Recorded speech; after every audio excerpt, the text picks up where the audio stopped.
tó bá di Sunday papa àwọn ọmọ papa àtàwọn ọmọ àdúgbò wọ́n máa lọ gba owó lọ́wọ́ papa àwọn owó wọn máa lọ wà ní wọn abẹ wọ́n wà lọ́dọ̀ papa ní ẹ̀yin ọmọ wọ̀nyí àwọn olólọ sí ṣọ́ọ̀ṣì ní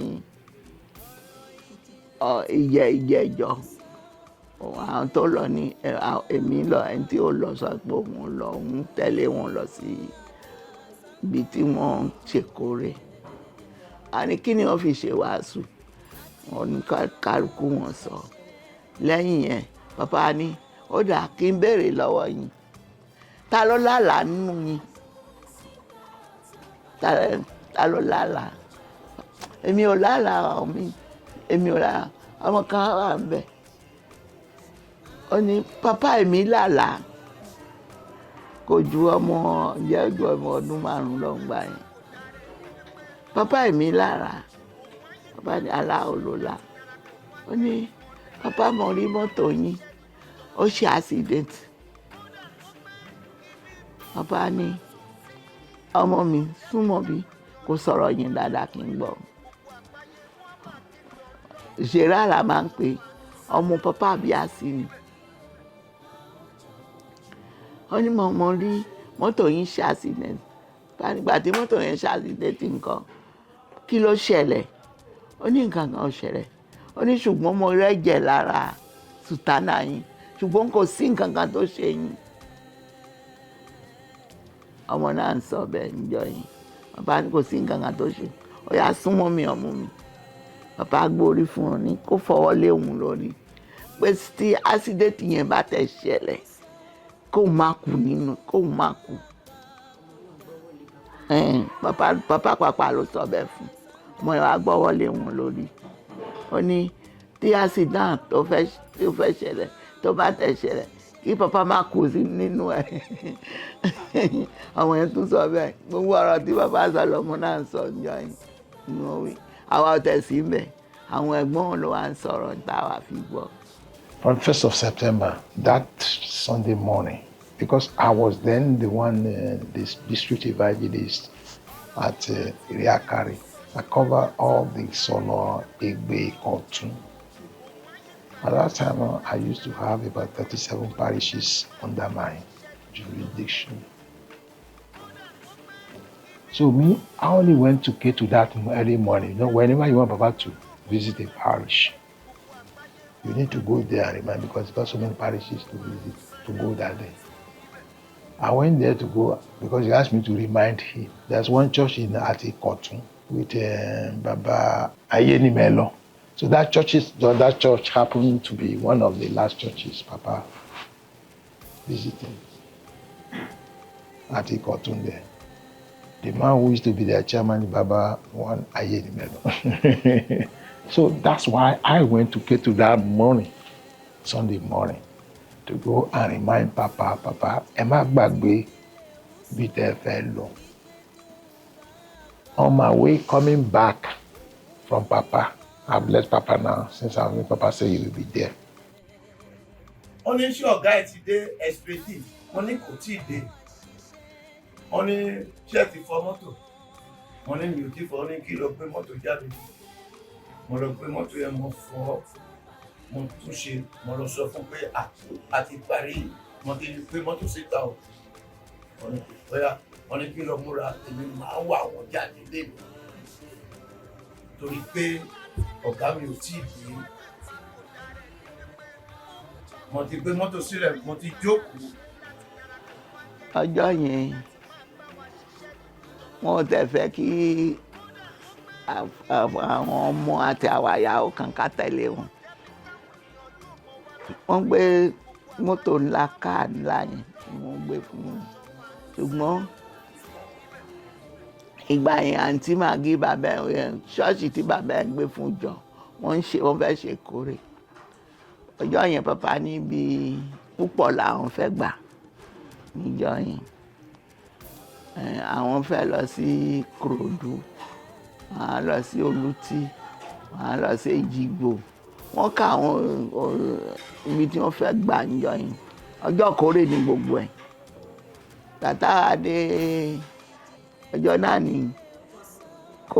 bàbá ti sọ wípé òun fẹ́ tètè jí jáde ni gbogbo ṣọ́ọ̀ṣì tóun fẹ́ gbà wọn ní bẹ̀rẹ̀ ẹ̀sìn yẹn lẹ́yìn òun àwọn tètè jáde àwa tètè múra àti jáde àwa dúró de bàbá ò jáde mọ́ kí ló dé tí bàbá ò jáde àṣẹ nǹkan tí wọ́n fi hàn àwọn náà pẹ̀lú àlátọ́mọ yẹn la ó jẹ́ kí ààrẹ máa mú kó kí n lọ o kí n má lọ wọ́n ń ṣe bẹ́ẹ̀ ṣùgbọ́n gbà tó yà wọ́n ní kí ìfẹ́ Ọlọ́run kó jẹ́ ṣíṣe èmi kí ni ló sọ bẹ́ẹ̀ S.B.J ló sọ bẹ́ẹ̀ wọ́n ní kí ó dá kí ìfẹ́ Ọlọ́run kó jẹ́ ṣíṣe aláyẹn pápá wọn sọ fún S.B.J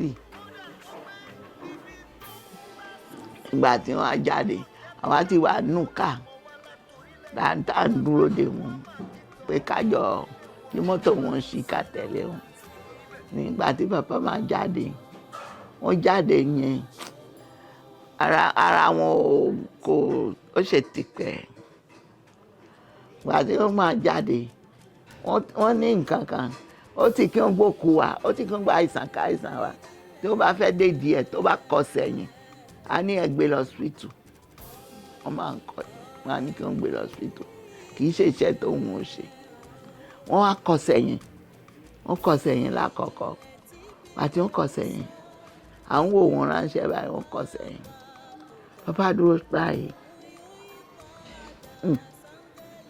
wọ́n tún kúrò níbi tí wọ́n kọ sẹ́yìn kí wọ́n tó yí mọ́tò wọn pa wọ́n tún kọ sẹ́mi láàmì wọ́n tún kọ sẹ́mi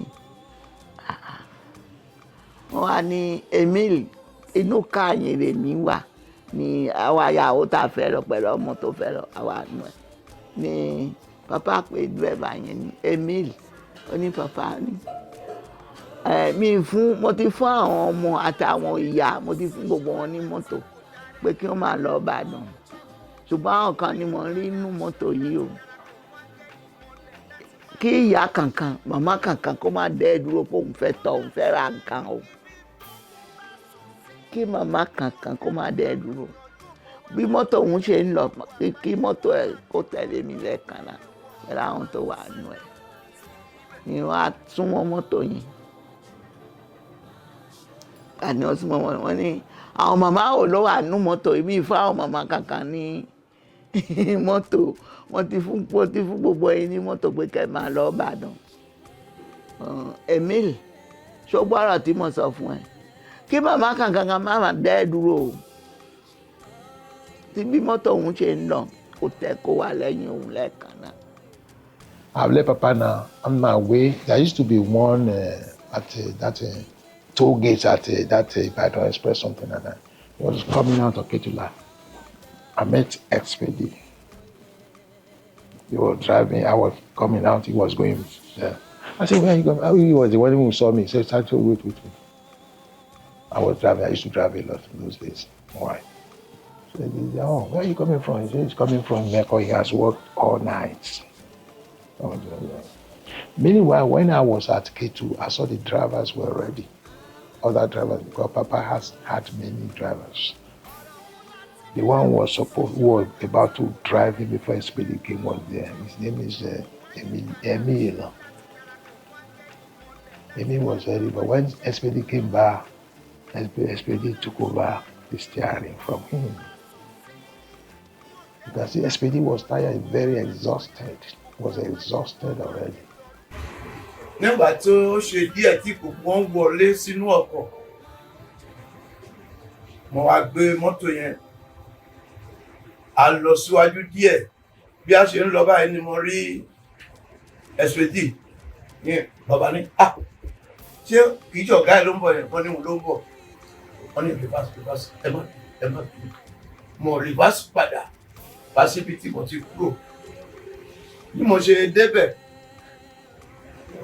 ẹ má bínú ọmọ jẹ́ kí ọ̀gá ẹ̀ kó wà mí. Ṣùgbọ́n ìwọ lọ gbé mọ́tò Mitsubishi yẹn kẹ́ ẹ gbé ìyàwó mi kékeré ìyá John kó wà lẹ́gbẹ̀ẹ́ ẹ má gbé ẹ̀rọ mi síbẹ̀ o. Ẹ má bínú ṣùgbọ́n bí mo ṣe gbé báàsì mo á lọ gbé mùsùlùmí jáde ní S.B.J ó wá ṣe báyìí fún pé mo fẹ́ lọ pẹ́ àwọn àmì títí ọba ní kí lọ wo ṣé kò tí ì múra ni mo sáré mo ní ó ti ń bọ̀ ó wẹ̀ nínú mọ́tò ló wá wẹ̀ tí bí a ṣe mú tán. Ìyá olùtí kọ́ olùtí yàn àkọ́kọ́ lọ sí Èjìgbò ibi èkejì tá a lọ ní ìrántí bẹ́ẹ̀ wọ́n ti fún àwa ní mọ́tò pé káwa máa lọ sí Ìbàdàn wọ́n gbé mọ́tò mi fún wa àǹtí màgí pé kó ń ṣáájú kó máa lọ torí àlọ́ àkọlé rí màmá ẹ lọ èmi á ní mi ní gbogbo ibi tí wọ́n fẹ́ gbà èmi àtọ́bí mẹ́ta bẹ́ẹ̀ lákọ̀ pé dání a máa tẹ̀lé wọn gba gbogbo orí ìjọ yẹn ṣùgbọ́n gbàdá kúrò ní Èjìgbò ní bí àkọ́kọ́ tá a lọ ibi kejì ẹ̀ mo gbàgbé orúkọ ẹ̀ ibi kẹta ní Olùtí bàtà adé Olùtí yẹn bàbá ní kí àdẹ̀pẹ̀ ń bẹ gbogbo ibi tí ó ń gbà pàápàá wọn ò ṣe wàásù wọn kàn gbàdúrà àdúrà pàápàá ń jẹun gbàdúrà orí ọ̀fẹ́ pàápàá wọn fún wọn lọ orí ọ̀fẹ́ ṣùgbọ́n àwọn náà ti mọ̀ pé nǹkan kan fẹ́ ṣe àwọn ìjọ yẹn kò fà á kán tó jáde àṣé àwọn náà wọ́n ti fi hàn wọn sọ fẹ́ nìkan gbàtẹ́ àwádé alọ Ìjìgbò ya kúrò ń bẹ̀ àtúnlọ́bì kan àtúnkúrò ń bẹ̀ ó wá bẹ̀ wá bẹ̀rẹ̀ sí kí ká tó lọ bàbá ní mọ́tò tóun fẹ́ wọ̀nyí kí wọ́n lọ ra ẹsẹ̀ mẹ́rẹ̀ẹ̀rin ní tuntun kí wọ́n fi sí bàtà ń lọ àwa dúró lọ́dọ̀ àwọn tí máa ń ṣe mọ́tò ẹsẹ̀ mọ́tò wọ́n wo gbogbo mọ́tò yìí ẹsẹ̀ mọ́tò mẹ́rẹ̀ẹ̀rin wọ́n tún ní kí wọ́n wo mọ́tò ẹsẹ̀ mọ́tò ńlá yẹn wọ́n tún wo abẹ́rẹ́ sí àlọ́nù àti lọ sí Èjìgbò gbàtà fẹ́ wá lọ sí Olùtí yẹn wọ́n ní wọ́n ṣe bẹ́ẹ̀ àwa dé Olùtí bàtà dé Olùtí àwọn ṣọ́ọ̀ṣì kò pẹ́ bàbá ní ẹni tó ń ṣe wàásù kó máa ṣe wàásù ní ìṣó bàbá ò ní pẹ́ wọ́n kàn sọ̀rọ̀ gbígbà Ìjìgbò pápá wọn sọ bẹ́ẹ̀ àwọn padà wá báyìí ṣe bàzà wọ́n sọ bẹ́ẹ̀ bí àìkejì pápá wọ́n sọ bẹ́ẹ̀ Olùtí pápá wọ́n á ní sọ fún wọn pé mílì wọ́n ní kó pé gbogbo àwa tá a wà àwọ̀ mọ́tò ńlá yẹn kí gbogbo àwọ̀ òun ti ń lọ òun fẹ́ dúró wọ́n sì ní fi mọ́tò yẹn sẹ́yìn kí mọ́tò yẹn máa ṣáájú nìṣó níjọ́ yẹn gbogbo àwọ̀ lẹ́nu ní jẹ́ ká tún ní san owó gbà tàbá mú owó gbà fún àwọn tó wà bẹ́ẹ̀ pé ẹ bá wà dá owó gbà bẹ́ẹ̀ mi bá ṣe ìjọ yẹn ni akọ́ni Olùtí yẹn bá ṣe jáde báyìí àwọn náà ti jáde àwa ti ṣe ṣáájú bàbá sọ fún èmi pé kó nìṣó nìbàdàn òun máa ya Ikorodu àwọn máa ya Ikorodu níjọ́ yẹn àbọ̀sọ̀nà bá ṣe gun orí bíríìjì yẹn ká tó sọ̀kalẹ̀ mọ́tò wa bá ó ní problem ni Emil bá dúró bá ń wo mọ́ nǹkan tó ṣe mọ́tò yẹn ìdúró bẹ́ẹ̀ làwà ní mọ́tò bàbá yà wá lẹ̀ láàrin wọn pé mọ́tò bàbá ló ń lọ yìí bàtà wà ń bẹ̀ títí tí ò ti ṣe kìnìún mi bá pè mí pé tí mọ́tò yẹn ò bá dà bóyá nǹkan kan ní bàbá rí tí ó fi ń ṣe tí wọ́n fi tètè jáde jẹ́ káyà sí Ketu lẹ́ẹ̀kan látòrí ibi ọ̀nà Ketu la máa gbà ní ohun tó fi lọ sí Ìbàdàn lèmi bá sọ bẹ́ẹ̀ fún èmi bá ní òun tẹ̀tí rí nǹkan tó ṣe kò sí problem á lọ wọ́n bá ní òun ti ṣe nǹkan tó ṣe mọ́tò òun ti ṣe la ṣí mọ́tò bàtà ṣí mọ́tò àwọn papa ti lọ Ikorodu ó ní òun máa lọ Ikorodu kóun tó wá sí Ìbàdàn lòun máa kẹ́yìn. I was one of the chairpersons in Ikorodu 1. So I went to Ikorodu 1 as usual. We were having service, and then Papa came in. Baba Bada, he has already started preaching when my father came in. You know, when Papa comes into the church and preaching is going on or prayer is going on, he will not enter. He will wait at the door till they start singing, and then they will remove the cross, and that's when he will come in.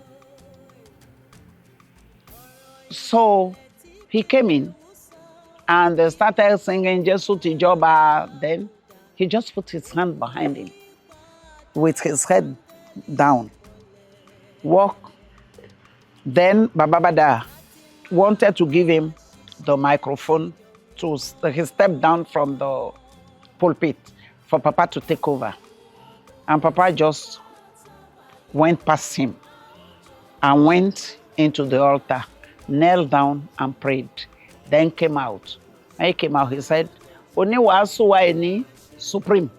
Then he went back and sat down. And Supreme continued the preaching. When the preaching was ended, Papa blessed everybody like he will do. That was when Kofonimole said, Auntie Edith, the mummy lost Papa, come back to me. Meanwhile, when we were in the church at Ikorodu, I jumped that one. While we were in the church, when Papa wanted to come out, you know, they will all go in a line. There was this lady, Mrs. Adedeji, late superior senior prophetess Adedeji. She went in a trance. She will roll. When Papa wants to go this way, she will roll and block his way. When Papa is going this way, she will roll again on the floor, you know, and block his way. At one stage, Papa ni, Emma Jada Sholuwa Duro, and did like this. That was how I was able to get out. That was the only reason why I went to Papa's car. By the time I got there, S.B.J was opening the door for him here, where he will usually sit. My father just shut that door and went around and sat down here on the right. Then Kofo said, he spoke with my father. My father answered him, ha. And Papa said, Edith, Shofeba Milo Sibadon. I said, no, Papa. I'm not coming with you. But when we finish here, I will come to Ketu before I go back to Ilukweju. That was the only reason why I went to Ketu that night, when we finished everything in Ikorodu. Àwa wà ní à ń lọ. Àwa mọ̀ pé ìgbà táwa lọ sí Ìbàdàn ibi tá a dé, a mọ̀ pé mọ́tò Papa ó rí wa ránṣẹ́. S.B.J ní òun rí mọ́tò ńlá yẹn ní ìṣẹ̀lẹ̀ yẹn fi ṣẹlẹ̀. Papa bí tí òun dá àárín ibi kan bẹ́ẹ̀. Papa ní S.B.J dúró padà ní lọ. Gbàtọ́ tí wọ́n tún ní S.B.J ó yà níṣó. Wọ́n kàn ń ṣe lọ mí ní lọ wọ́n ń ṣe bẹ́ẹ̀. Gbàtọ́ àwọn ní wọ́n pè Thomas pẹ̀lú Magani. Papa tẹ́mi yẹn ò bá lọ ẹ jẹ́ ká padà. Papa ní ó ti o. Ọlọ́run iṣẹ́ Olúwa ni mò ń ṣe. Ẹni tó rán mi iṣẹ́ ò ní fi mí lẹ̀. Ó yá S.B.J níṣó. S.B.J ló ń sọ bẹ́ẹ̀ fáwa àwa àsínú mọ́tò yẹn. Bí wọ́n sọ bẹ́ẹ̀ làwọn bá kò tẹ̀ tó ṣẹ́jú kankan. Gbogbo wọn ń sùn. Papa pàpà gbé orí sí báyìí òun náà ń sùn lọ. Bí kíní yẹn ṣe sí bí wọ́n fi àṣẹ àsìndétì yẹn kò tẹ̀ yé òun.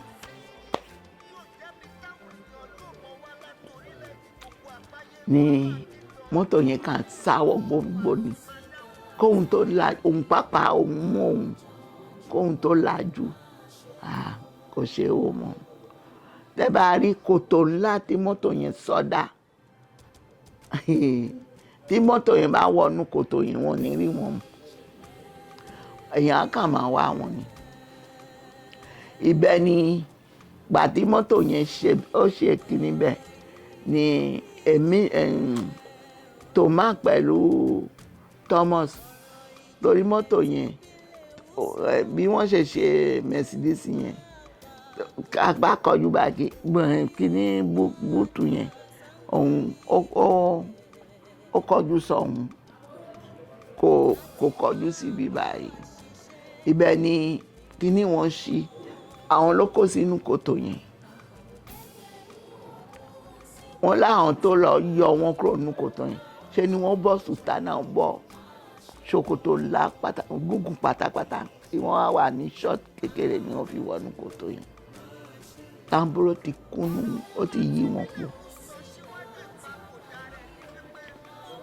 Ní gbàtẹ́kì ni yẹn ṣẹlẹ̀ tóun wà ní òun gbé mo jẹ gbèsè báwo lòun fẹ́ ṣe sí òun wá rọra di jáde òun náà ó ṣẹ́ lẹ́yìn ó sì ṣe apá kan lòun wá wọ̀ orí títì lòun gbọ́dá gbogbo mọ́tò dúró wọn kò dáhùn òun dá mọ́tò tó bá ti tó mọ́ wọ́n tẹ ibi tí wọ́n dúró rárá yẹn ibẹ̀ ni akíní yẹn ti ṣẹlẹ̀ ni òun wá dùn gbálẹ̀ sí títì òun wá ní Ọ̀ṣọ́fà ní Ọ̀ṣọ́fà ní Ọ̀ṣọ́fà ní àwọn ọmọ ọjọ́ mímọ́ pàápàá wọ́n fi òun lẹ́wọ̀n lọ. Ó ní alájà kan ló wá sọ fún dírẹ́fà pé dúró nǹkan kan ló ṣẹlẹ̀ kó tó dùbúlẹ̀ sí ojú títì báyìí nǹkan kan ló ṣẹlẹ̀. Ó wá gbọ́ pé bàbá Ọ̀ṣọ́fà ni òun ló ṣe àṣídẹ̀ǹtì. Alájà yẹn wá ní dírẹ́fà òun kó tẹ̀lé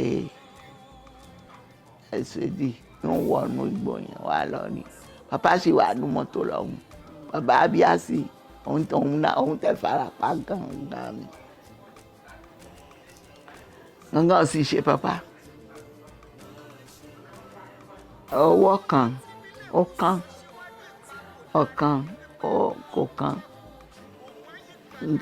nǹkan tí ó kán problem tí Papa ní náà nígbà nìyẹn wọn Papa àwọn alájà yẹn wá dúró wọn á dúró tí wọ́n pé àwọn táwọn mọ́tò dúró mọ́tò bíi méjì wọn á dúró sílẹ̀ wá wà nù kan bẹ́ẹ̀ ni wọ́n ti ràn àwọn lọ́wọ́. Papa ní mọ́tò sílẹ̀ ò ní gbé òun alájà yẹn wá ní kí wọ́n wá wọnú mọ́tò àwọn wọ́n á ní òun ò lọ Ìbàdàn mọ́ òun ò sì lọ hospital Ìbàdàn kán dáhùn padà sí Èkó. Ibẹ̀ ni wọ́n ti padà sí Èkó mọ́tò alájà yẹn ló gbé Papa lọ níjọ́ yẹn alájà yẹn ló wá sí wọ́n á gbé bàbá abíásí wọ́n gbé òun lọ sí hospital ojú ọ̀nà kí wọ́n tó wọ Ìbàdàn yìí ibẹ̀ ni wọ́n gbé bàbá abíásí lọ. Àwa ti gbà tí kan wà ní ṣọ́ọ̀ṣì ni wọ́n tẹ̀ ti ń dúpẹ́ ní ṣọ́ọ̀ṣì níjọ́ yẹn bí akànkan ṣe dédé gbọ́ gbọ́ kí ló ń ṣẹlẹ̀ kí ló dé wọ́n ní àwọn mọ́tò kan ń bọ̀ níbí wọ́n ṣe àṣídẹ́ǹtì mọ́tò ṣe àṣídẹ́ǹtì Papa ò sì tí ì dé ńgbà yẹn ní wọ́n ní àwọn ọmọ ọjọ́ kan ló ń bọ̀ ní wọ́n ṣe àṣídẹ́ǹtì ní gbogbo èèyàn bá ń ṣe kìíní ní èmi pẹ̀lú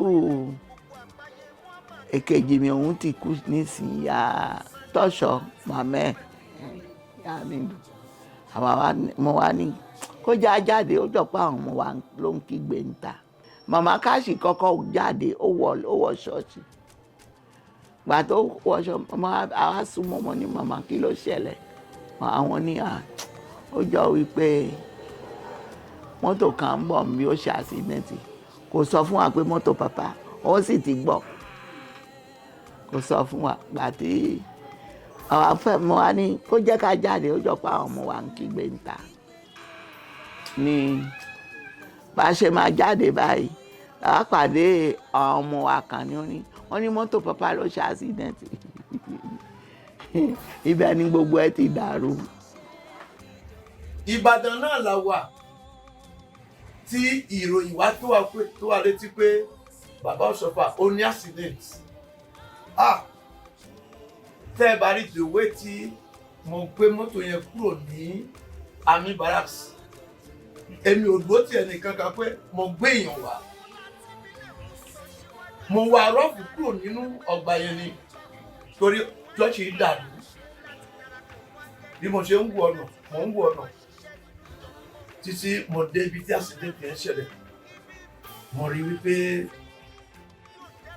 pickup ìyàwó pàpà kan wà tó ń pè ní Ìyálùsí ó ní pickup kan dírẹ́bà ẹ̀ òun ti ṣáájú mi débẹ̀ wọ́n ti gbé Thomas àti Mr. Mark wọ́n ti gbé sínú pickup yẹn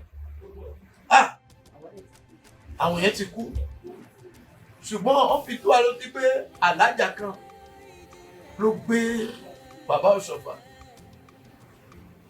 ṣùgbọ́n ọ̀n lè sọ pé ibi báyìí lọ́wọ́ lọ mo á wò pé kí ni kí n ṣe o mo á gbé mọ́tò mo sáré wá sí Ketu bí ṣe mo wá sílé nǹkan báyìí ló ṣẹlẹ̀ o. àwa wá pàpà káàkiri hospital tó wà ń Ìbàdàn kí wọ́n tó wá sọ pé tó bá jẹ́ pé wọ́n kúrò ní Èkó wọ́n bọ̀ ni wà ní ojú ọ̀nà ara ọ̀hún ní ká lọ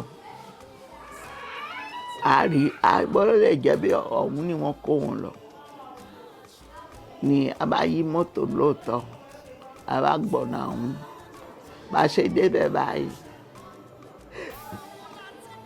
alájà yẹn la kọ́kọ́ rí ni yàmídùn kígbe pé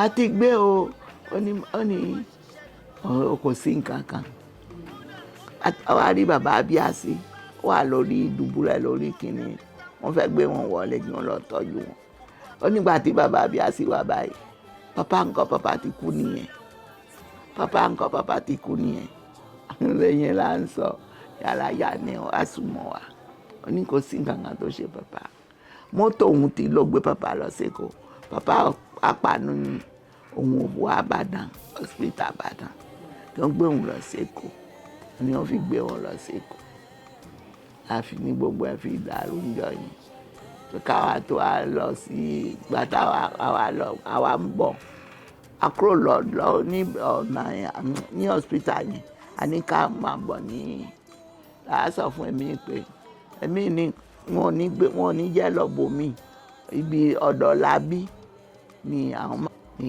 àálọ̀ wo pàpà ń bẹ̀ lànà ó dà bàbá ní ká já àwọn ọmọ sílé o ká rọra gbé mọ́tò kí àwa méjèèjì pẹ̀lú àwa méjèèjì náà ni àwa méjèèjì wà wọnú mọ́tò wà yí mọ́tò sẹ́yìn àwọnú ẹ̀. When I got to my father's gate, yes, when I got there, there was nobody. The children were not back. There was no vehicle. You know, he would go with all the vehicles. And I said, oh, Papa has not come. So I drove back. I was driving. My son was by my side with the nanny. He would be about maybe age 5. So I drove back. As I was about stepping off that street, one of the drivers came with the Mitsubishi. The children were in it. And when Leon, he's still alive, Fred Leon, he said, Auntie, Aduro, Papa ní accident. Thomas àti Mark ti kú. A kò sẹ́ni tó mọ ibi tí Papa wà. Bí mo ṣe jáde, mo á jáde kúrò ńbẹ̀. Bí mo ṣe dé junction Mùsùlì, oríta Mùsùlì yẹn, mo á rí àǹtí, òun ń bọ̀ báyìí, láti wọlé. Wọ́n ní mọ́mì dúró. Papa ti ní accident o. Àṣìmọ̀ bí tó wà o. Kò sẹ́ni tó mọ̀ bí tó gbé wọn lọ. Thomas, Mark, ó ti kú, wọ́n ti gbé wọn lọ sí mọ́ṣúárì. Bí mo ṣe sọ bẹ́ẹ̀ fún un. Mo ná pápá kó wọlé mọ́. Mo yí mọ́tò ẹ̀dá. Tó jáde ìlú àmọ́ bí tó lọ. I did not realize that while he was talking to me, my son has come out of the car and the nanny. When I hear Papa ní accident, Mobiti Papa, I went, we wear the yellow. We were the late superior senior elder sisters. When I got out of the car to talk to him, my yellow top fell into the mud. That's the last time I wore it in 1985. It fell because it was raining then. I just picked it and threw it in the car and drove off. I did not even think about my son. I left them on the road. I drove back to Ikorodu. I was going to meet Baba Bada because I left him there to tell him there's a problem. When I got there, he has left. So I met Baba Adefeso and I said, Baba Adefeso, wow, Papa ti ní accident. Thomas àti Mark ti kú wọn mọ́ bí tí Papa wà. Baba Adefeso then said, okay, I should leave my car and get it to his own car. So me and Baba Adefeso, we drove. On the way, we saw the vehicle. They have already brought it from inside the dish on the road. We looked at the vehicle, but that didn't interest me. I just wanted to see my father. Then we went to Ibadan, went to Ambarat Road, all the big parishes. We were looking for Papa. Then I said, ẹ jẹ́ ká lọ sí gbogbo hospital àti gbogbo mortuary. We got to one hospital, they said Baba Biasi was there. I could not even go and see him. I wanted to see my father. When I get to a mortuary, I will sit down and say, if you don't give me the list of the people you received today, I will not leave. I sit on the floor. The sultan I wore in the morning to go to church was what I was wearing. I sit on the floor till they bring their register. When I get to the hospital and they don't show me the register, I will not leave. I will sit down on the floor. By the time I came out of Ibadan, my sultana was brown. But I did not even realize it was brown till the following day.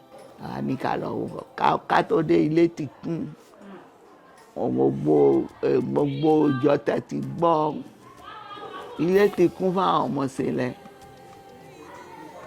làwa wá lọ sí hospital Àbíyìn bàbá yá ní kòkò pápá tẹ̀lé wa ń gbà yín òun ló mọ òun ní Papa gbé gbogbo iṣẹ́ fún ó máa fún orí ọ̀fẹ́ pàápàá níjọ́ yín àwọn pàápàá wọ́n tètè mọ̀ pé nǹkan ṣẹlẹ̀ wọ́n ti yí sọ́nà Èkó ní dírẹ́fà wọn wá ní S.B.J lòun rí ní mọ́tò tó ń lọ yẹn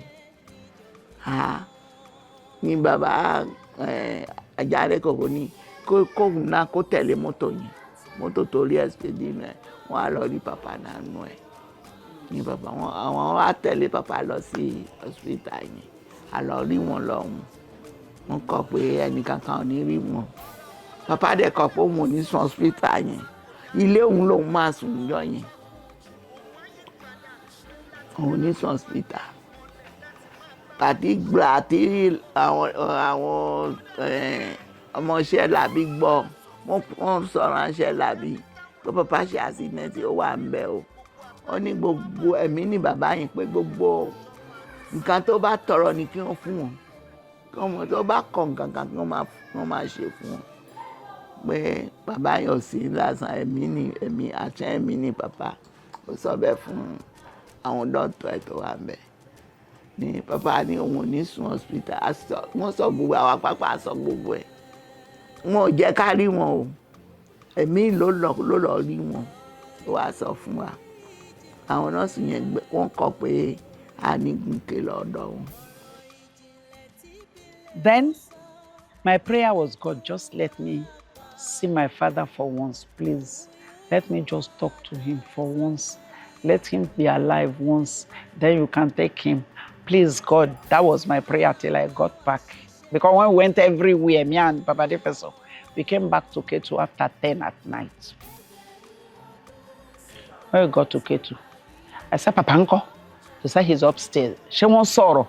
One non sorrow. If you see the speed that I took to go upstairs.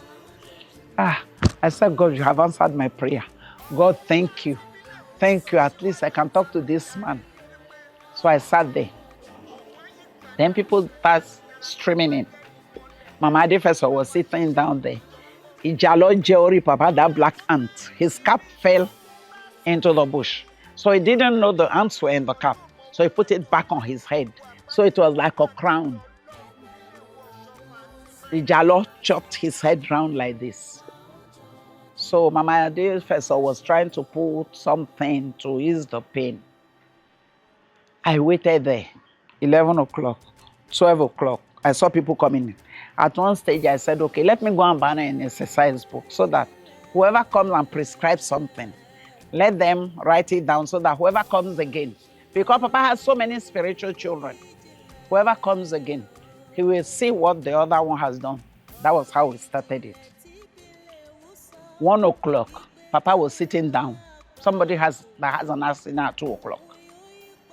So I just spoke to him in French and said, Papa, when láti gbé yín lọ sí hospital, I need láti lọ sinmi.